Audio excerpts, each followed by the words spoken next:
Chuck Schumer is officially no longer a Jew. So declareth the President of the United States. And Schumer is a Palestinian as far as I'm concerned. You know, he's become a Palestinian. He used to be Jewish. He's not Jewish anymore. He's a Palestinian. Okay.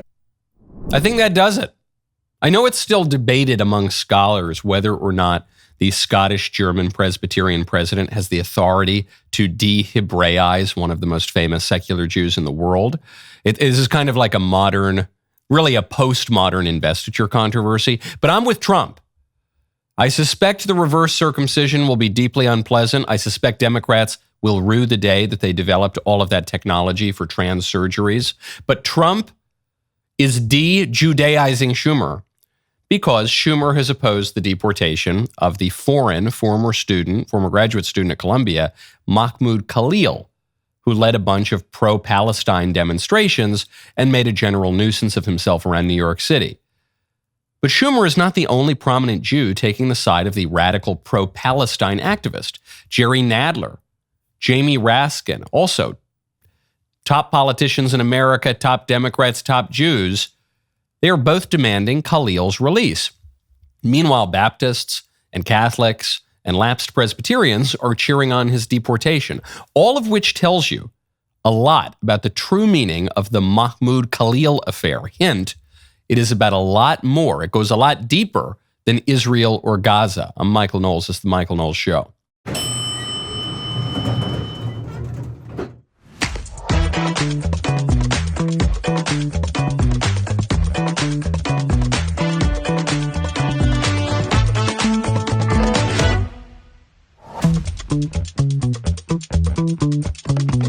Welcome back to the show. The Scottsdale Police Department just arrested over 200 people in a child sex trafficking ring. This was within the last 3 weeks or so. And somehow virtually no one in the media is talking about this. Over 200 people arrested in a very wealthy part of the country for a sex trafficking ring involving children. And no one's talking about it. So we're going to talk about it. First, though, I want to tell you about 4547 whiskey. You got to check out 4547 American whiskey.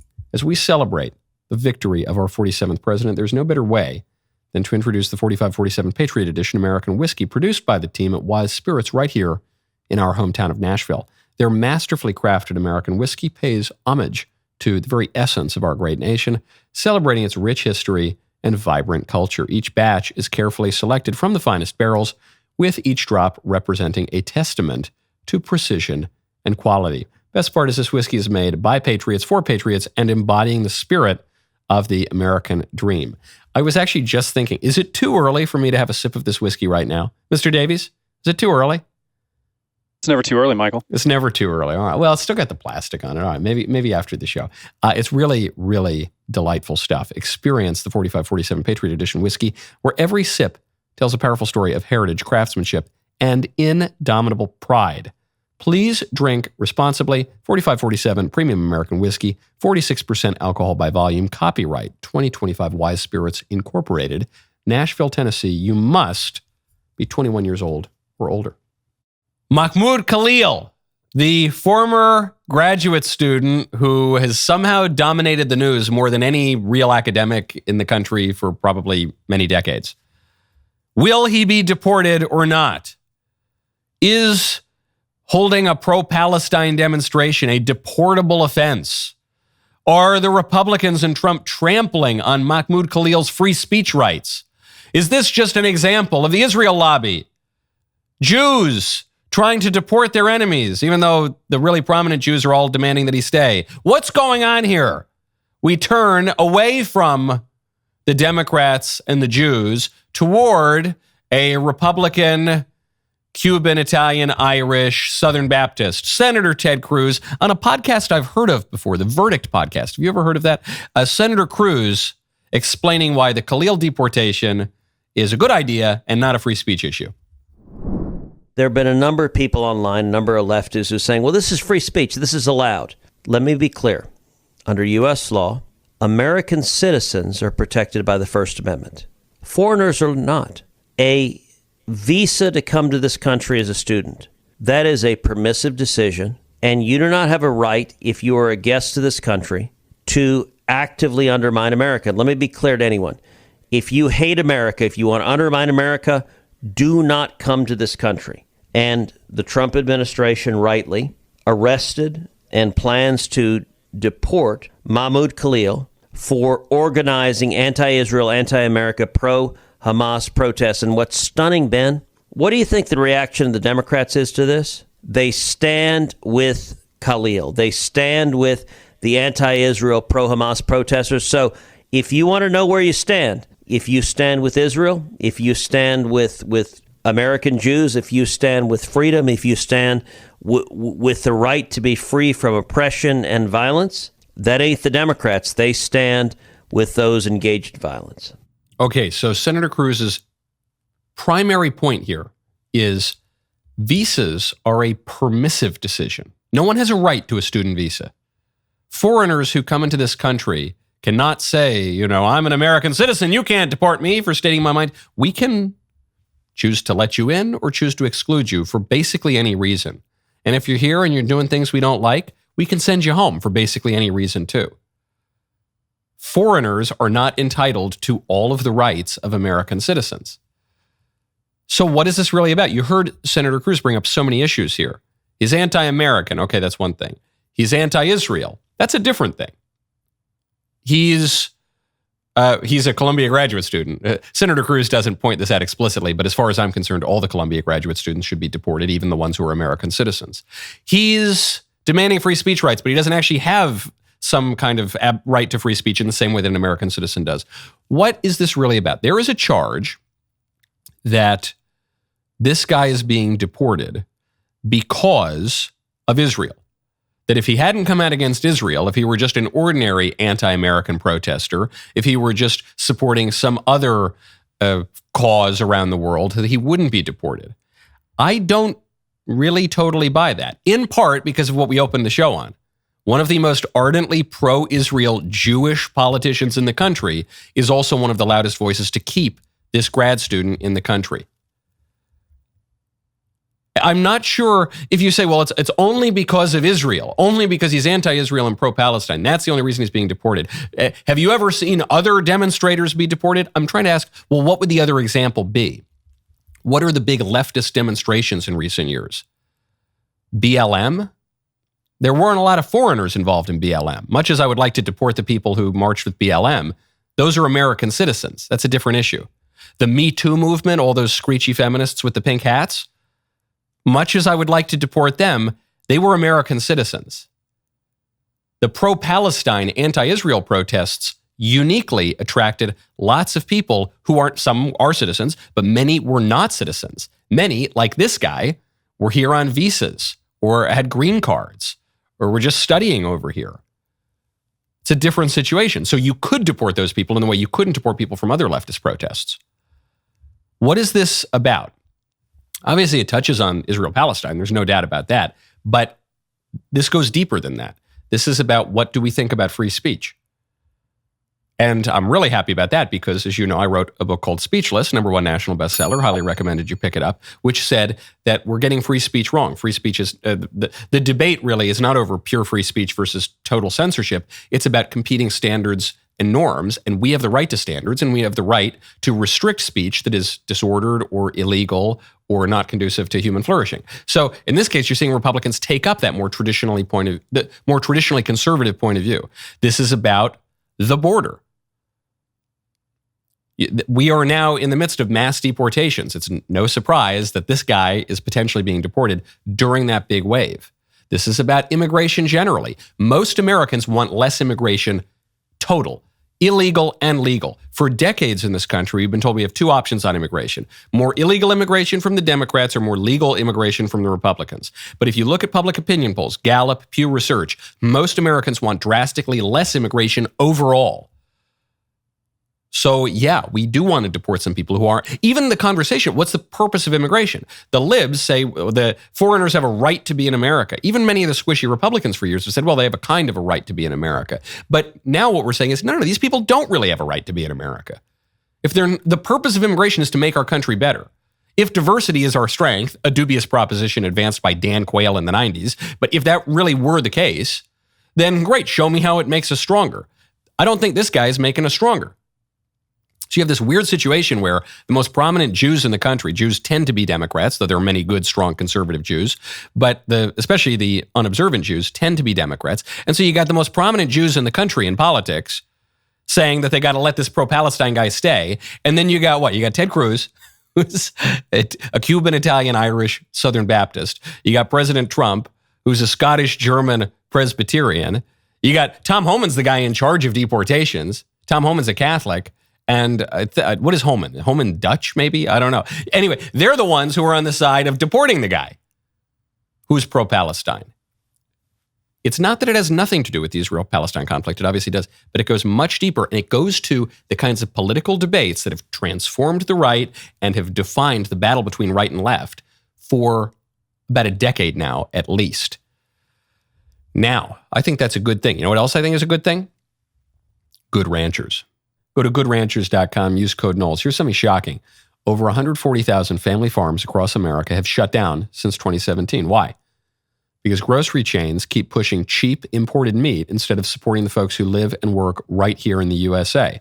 When you go to goodranchers.com, you're not just getting better meat, you're getting behind a mission that matters. Everything they offer is 100% American sourced. That means every juicy steak, chicken breast, and pork chop comes from farms right here in America. The meat is completely free from hidden additives, no antibiotics, no added hormones, absolutely no seed oils, just real, honest meat. When you choose Good Ranchers, you're helping preserve a way of life. They partner exclusively with local farmers who've spent generations perfecting their craft and feeding American families just like yours. But that's actually not the top of the consideration for me. Okay, I like that and the American way of life and supporting our countrymen and all that. For me, it's really just about the beef.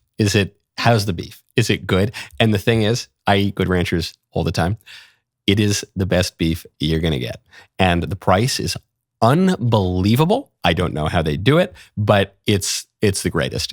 It's just the greatest. Go to goodranchers.com today. Use code Knowles, KNWLES, for this incredible spring into action deal before it disappears. Goodranchers.com, promo code Knowles, Good Ranchers, American meat delivered. Speaking of the culture war, the representative from Delaware in the U.S. Congress, Tim McBride, who calls himself Sarah, a fella who dresses like a lady, the first member of Congress who insists he is a member of the opposite sex, he just came out, gave a speech with other House Democrats, accusing Republicans of being obsessed with the culture war. We will not take a lecture on decorum from a party that incited an insurrection. I appear to live rent-free in the minds of some of my Republican colleagues. I wish that they would spend even a fraction of the time that they spend thinking about me, thinking about how to lower the costs for American families. I wish they would spend a fraction of the time that they spend thinking about me, figuring out how to make government actually work better, rather than making it work worse in order to prove that government can't work. Huh? They are obsessed with culture war issues. The Republican Party is obsessed with culture war issues. It is weird and it is bizarre. And the American people deserve serious legislators, serious elected officials who are focused on bringing people together to deliver real results for the American people, not to play games and not to engage in schoolyard taunts. The man who shows up to Congress in a skirt is accusing us of being weird and bizarre. The man who has made a personal jihad out of forcing himself into women's bathrooms against the protestations of women, including his female colleagues in Congress, people like Nancy Mace.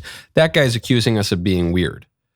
A man who makes a sexual, at best and at worst, the center of his identity, is accusing Republicans of being obsessed with culture war issues. First of all, on the culture war, a reminder. Republicans, conservatives, are not now and never have been the aggressors on the culture war. We're not the ones who are radically trying to change things. We thought it was perfectly fine until, 2015, 2016?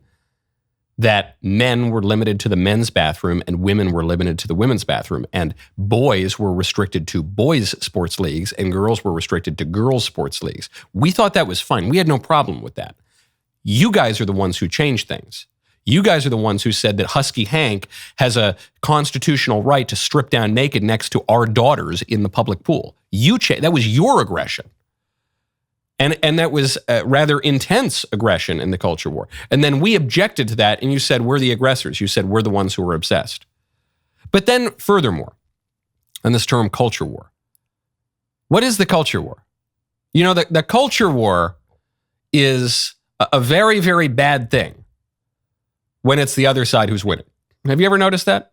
In fact, the phrase culture war is usually just a polemical term to try to dismiss the complaints of one's political opponents. The Democrats didn't seem to have a problem with the culture war when they were redefining marriage, the bedrock political institution. They didn't seem to have a problem with the culture war when they were forcing fellas into the ladies' bathroom. They didn't seem to have a problem with the culture war when they were even beyond the sexual issues, when they were toppling statues of the founders of America.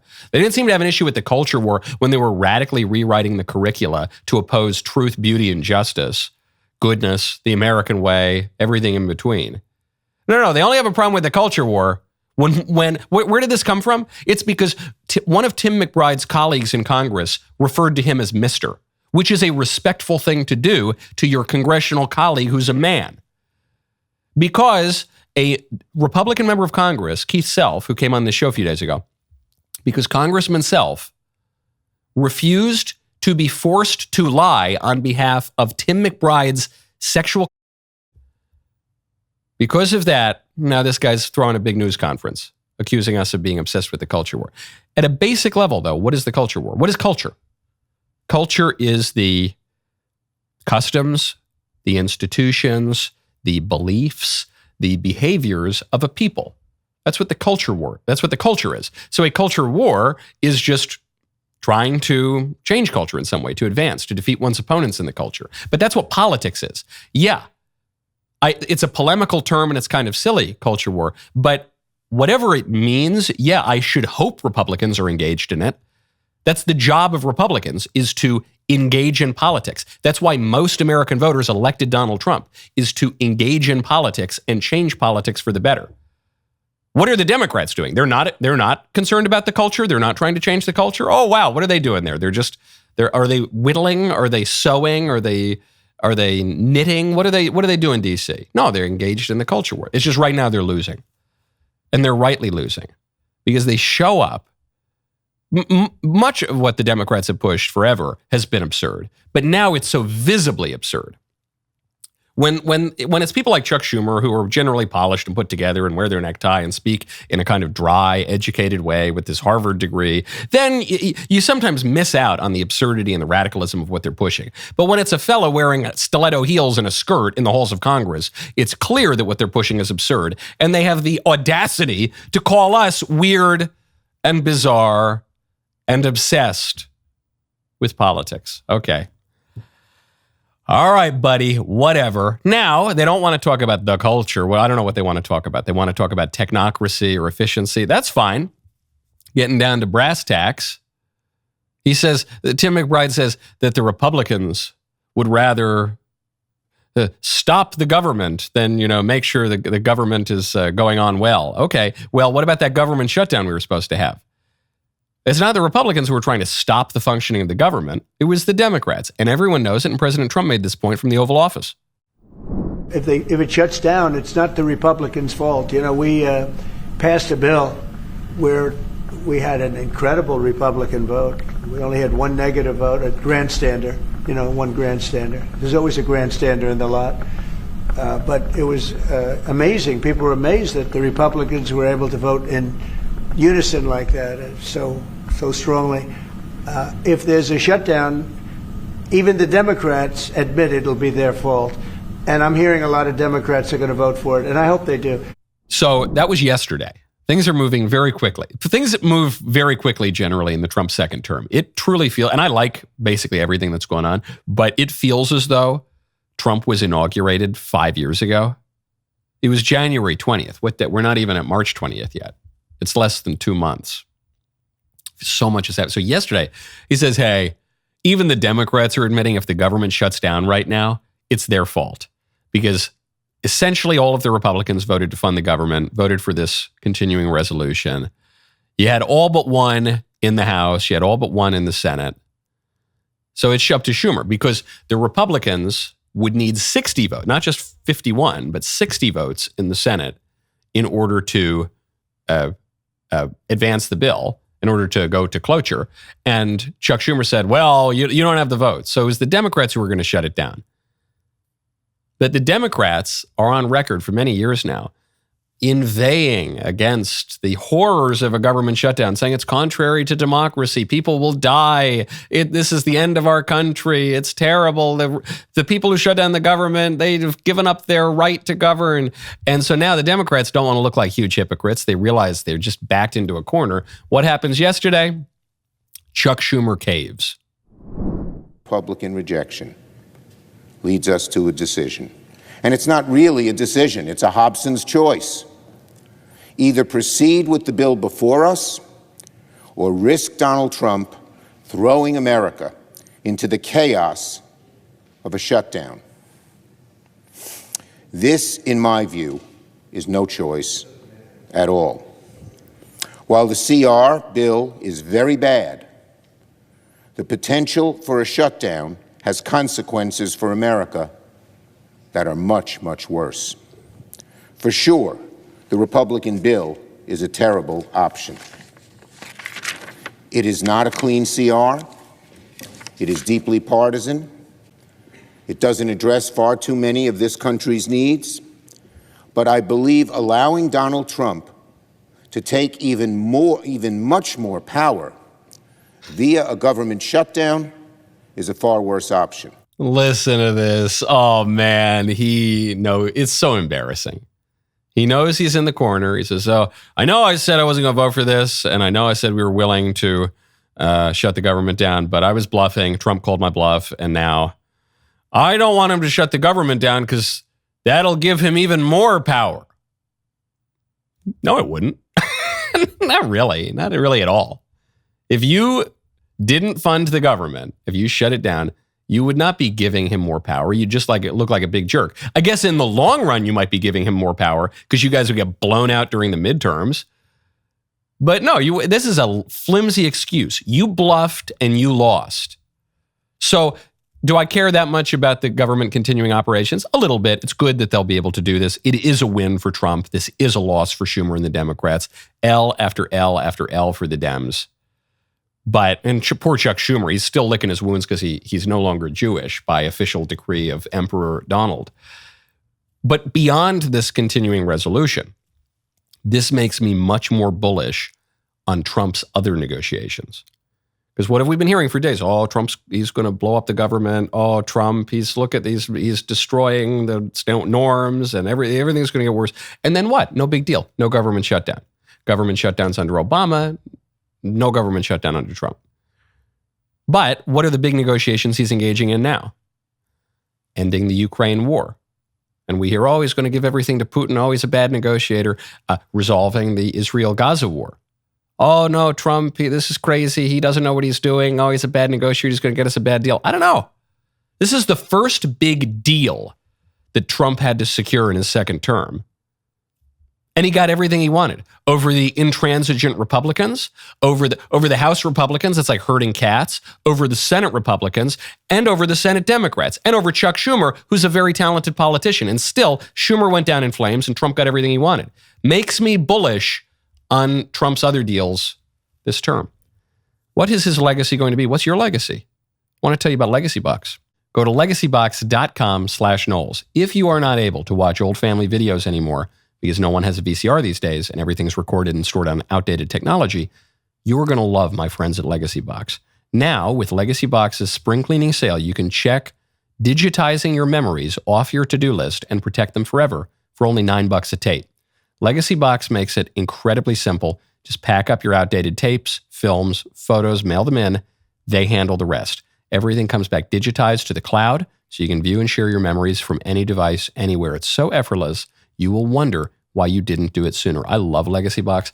I have so much. I've inherited so many pictures and videos and things from my mother, from my grandmother. I got a lot of it, okay? And I have digitized a good bit of it with Legacy Box, and it is absolutely amazing. And now that I have relatively recently received many more of these, I cannot wait to have Legacy Box do the rest. It is an investment in your family, in your legacy, in your history. It's so great, and Legacy Box does it better than anyone. Go to legacybox.com/Knowles, KNWLES. Shop their $9 tape sale. Get 90 days free access to Legacy Box Cloud. Legacybox.com/Knowles to unlock this incredible offer.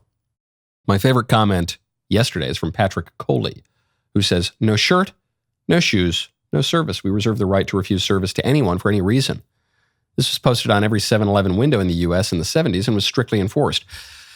Funny you mentioned the 70s, because in principle, it actually couldn't have been enforced. The notion that we reserve the right to refuse service to anyone, that has not been really enforceable since the Civil Rights Revolution of the 1960s, which, whatever good it did, whatever good it promised to do, it didn't really deliver on much, but whatever good it promised to do, it took away an essential aspect of the American political order, which is freedom of association. So actually, businesses don't really have the right to refuse service to anyone for any reason. And in America, relating to immigration, which is what you're talking about here, relating to Mahmoud Khalil and the other foreigners who are causing nuisances in our streets, in recent years, we've been told, no, we don't have the right to kick them out. No. They're as American as apple pie. I mean, they don't have papers. They're not citizens. They're foreigners. They hate our country. But, they're American. We can't do anything. And Trump's coming in and he's saying, no, we do reserve the right to refuse service. Bye. Get out. The American people voted for me on that basis. President Trump has taken one minor L in recent. Look, he's not going to bat 1,000. Okay, nobody can bat 1,000. This is not abstract philosophy here. Politics is an applied science, and so nobody gets every single thing he wants. So one of the rare losses so far for Trump just happened yesterday. This is his director nominee for the CDC. Reported here in the New York Times. Dr. David Weldon. He was the pick to head the CDC. He just issued this statement following withdrawal of his nomination. I'll give you the broad scope. It's quite long. It's worth reading. This official statement of Honorable Dave Weldon, MD, withdrawing 12 hours before my scheduled confirmation hearing in the Senate. I received a phone call from an assistant at the White House informing me that my nomination has been withdrawn because there were not enough votes to get me confirmed. Who refused to vote for him? Susan Collins from Maine. She's one of the squishies of the Republic. She's arguably a Republican, but she's very squishy. It's because this guy has been smeared as anti-vax. Now he says, I reminded them that I actually give hundreds of vaccines every year in my medical practice. So not only is this guy ideologically not totally anti-vax, he personally administers vaccines. For some reason, Collins' staff couldn't get over that no matter what.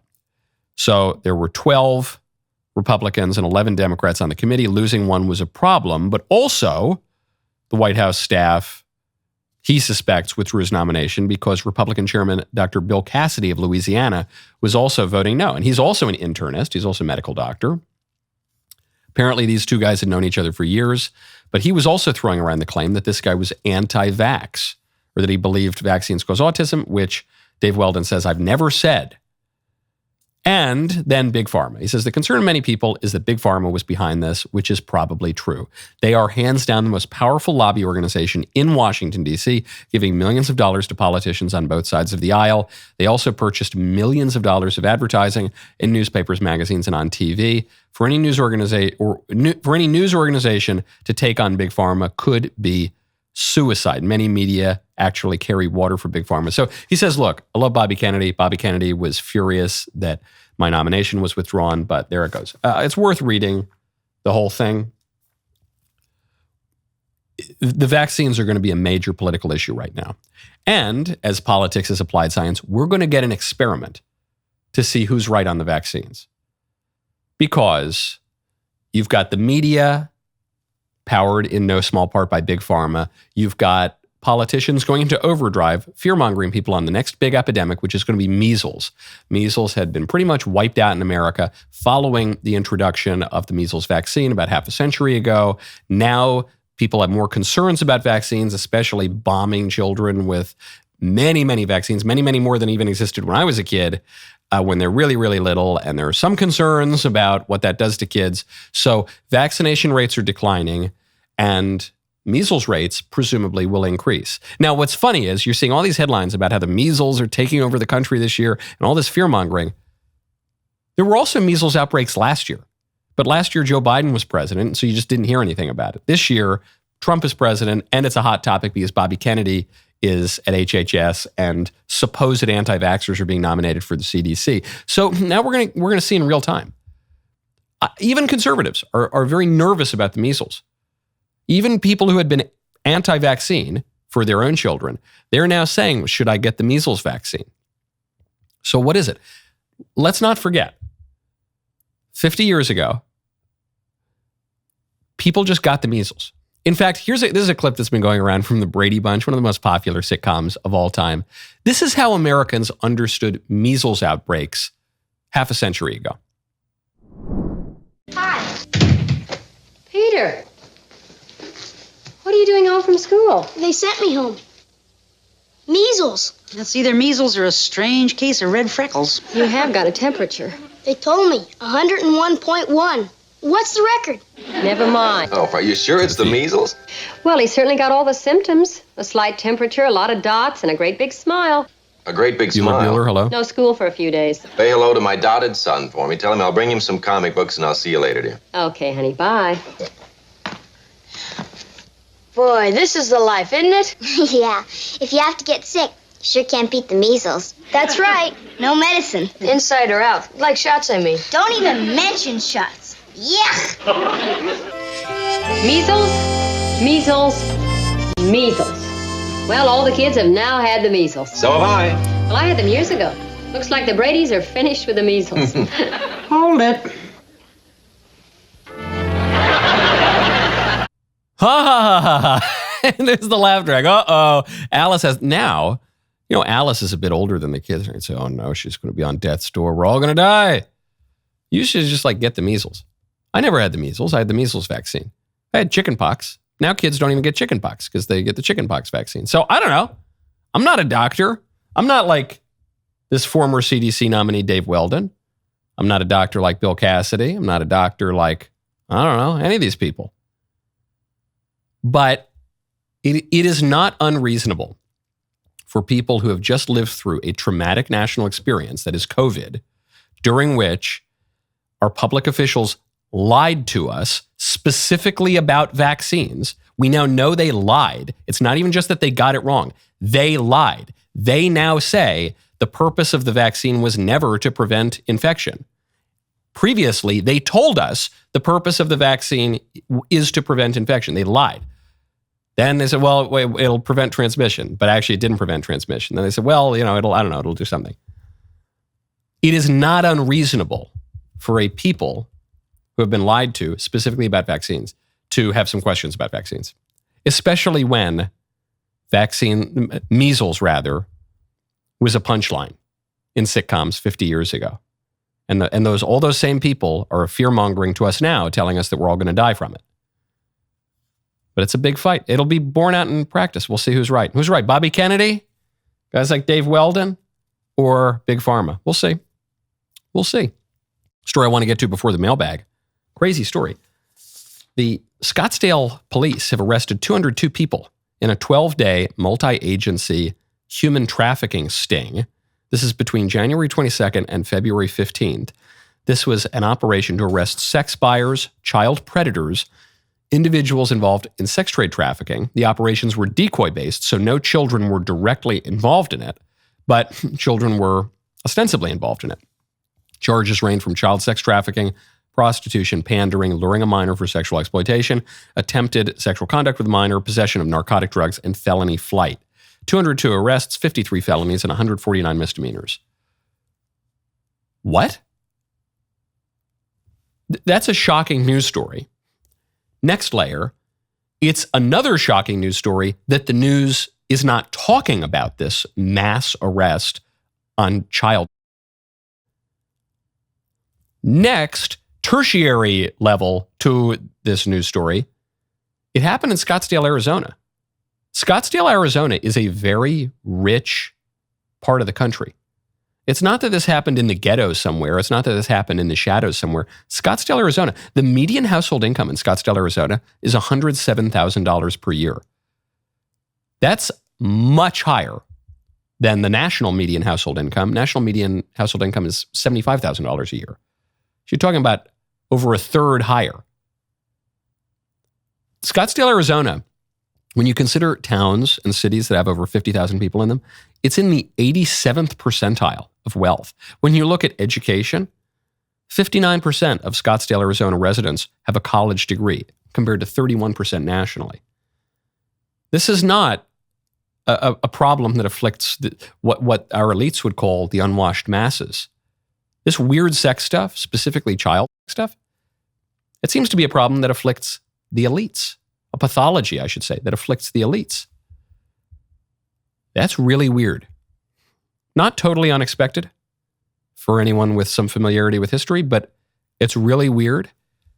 And it's really, really weird that no one's talking about it. What's that about?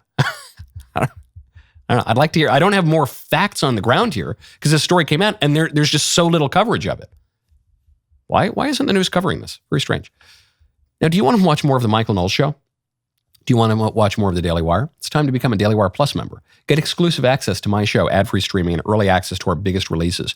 Watch high-quality films and documentaries made by filmmakers who actually care about truth and storytelling. Join a community that shares your beliefs, not a community that's trying to cancel Western civilization. Watch anywhere, anytime, on your desktop, Daily Wire Plus app, for mobile and TV. With new content added every week, there's always something worth watching.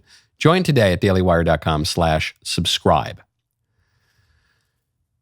Finally, we've arrived at my favorite time of the week when I get to hear from you in the mailbag. Our mailbag is sponsored by Pure Talk. Go to puretalk.com/Knowles, KNWLES. Get a year of Daily Wire Plus for free with a qualifying plan. Take it away. Hi, Michael. Katie from Chicago here. Love your show.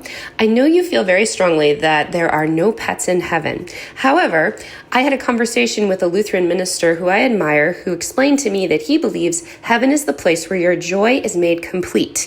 So if when you go to heaven someday, you need your pet there in order for your joy to be made complete, then they will be there.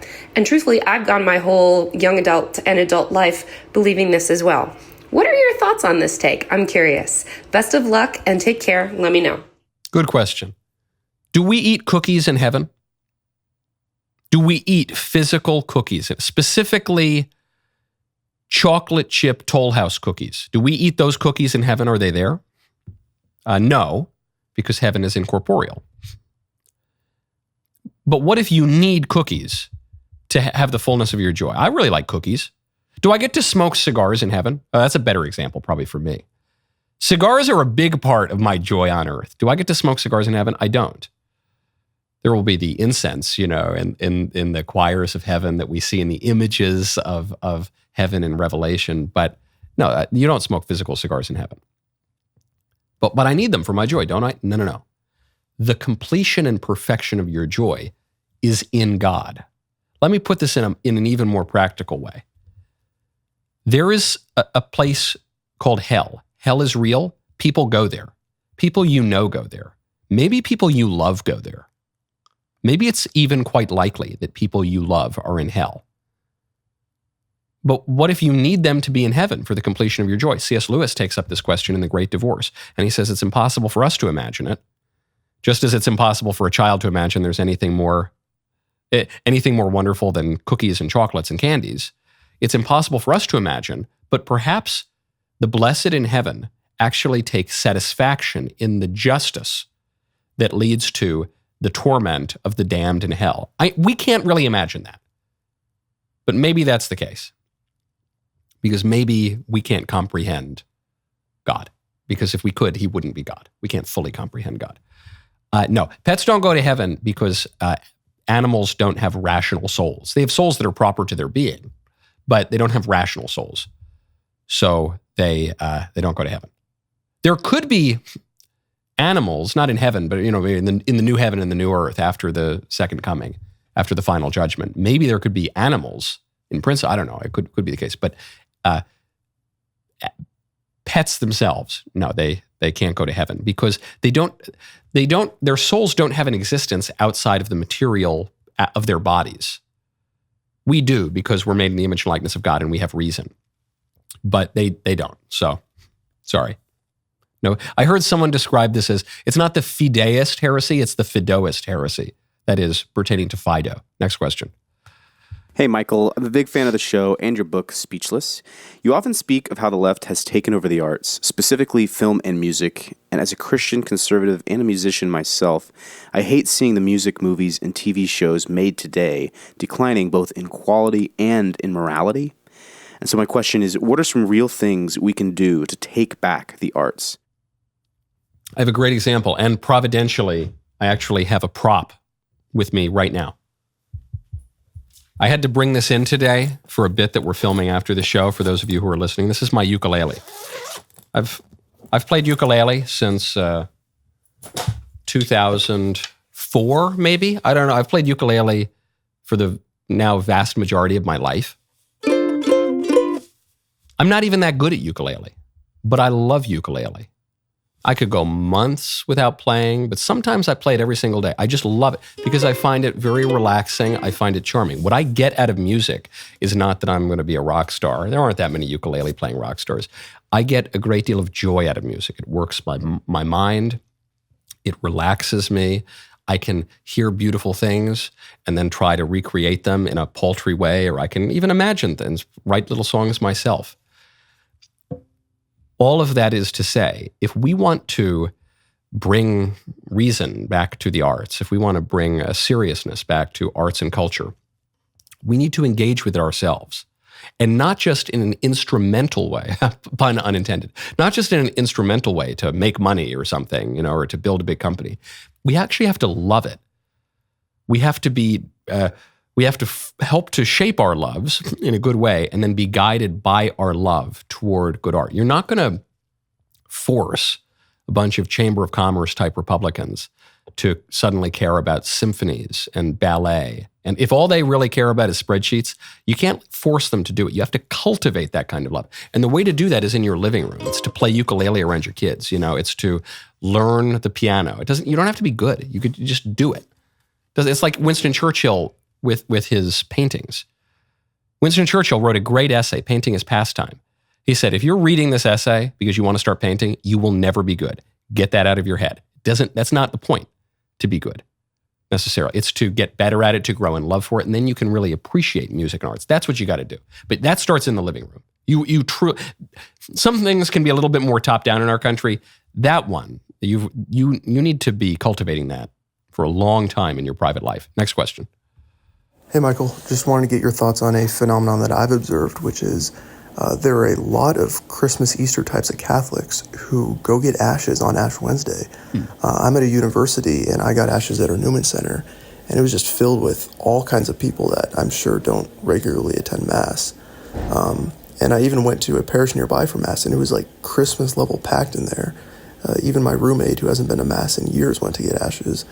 So what do you think the reason for that is? It seems like it may be almost kind of a fad of sorts.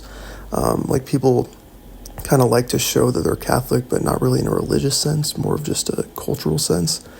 And if it is that even a good thing, for all these people to just be treating it as kind of a cultural celebration rather than contemplating its real significance and, their own state of lukewarmness in the faith? I'm curious to get your take on it. Thanks. Yeah, it's weird that actually Ash Wednesday is probably more popular in churches than Christmas or Easter. The churches are more packed for some reason. And so on the really shallow side of things, it might just be that people are tribal. Another way of putting that is people are social. People do not merely have individual identities, but collective identities. We on the right have tried to deny that in recent decades, but it's true. It's part of human nature. We're not islands unto ourselves. We are social creatures. And so they want to visibly express their Catholic identity, even if they don't really live that out. which is better than nothing. I'd rather them go to confession and receive the sacraments, but I'd rather them at least feel some identity, some calling toward the church than none at all. That's good. But at another level, the most charitable view of it, I think, is it's somewhat hard for people to grasp the resurrection, which is what Easter is about. That's really hard for people to grasp. It's hard for people to grasp the incarnation. How does God become man? That's hard. That's a hard thing to understand intellectually. Christmas is about the incarnation. Easter is about the resurrection. Ash Wednesday is about something much simpler. You die. We all know, we all will die. That's what the priest rubs the ashes in the cross on your forehead and says, remember that you are dust and to dust you will return. We know that. We will die. Even in our deluded age, most of us still know we're going to die. So it's a more natural part of religion as opposed to more supernatural. We know we're going to die. People can grasp that. And that's a good starting place, because when you recognize that you're going to die, then you begin to think about the solution to this problem. And that is a very serious problem. Okay, it's Fake Headline Friday. The rest of the show continues now. You do not want to miss it. Become a member. Use code Knowles, K-N-O-W-L-E-S, at checkout for 2 months free on all annual plans.